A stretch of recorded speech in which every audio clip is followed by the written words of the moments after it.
how to edit a message on Instagram. Hey everyone, welcome back to the channel. In this video I'm going to guide you through the steps on how you can edit a message on Instagram, so make sure to watch the video till the end. Now, editing a message on Instagram is actually quite very simple, but first of all you want to simply open up the Instagram application here. Then once you launch Instagram app, you want to make sure it is updated to the latest version.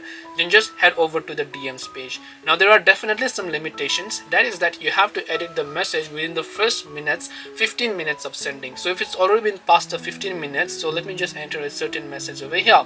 So let's say there is a typo or a spelling mistake, then I would like to basically edit that. All I have to do is just long press on that message here, then tap the edit button. Now if it's already been over 15 minutes or so, you can't edit that message. So within that certain time, you can tap the edit button here, and then you can simply go ahead and then correct the spelling or whatever else it is that you prefer.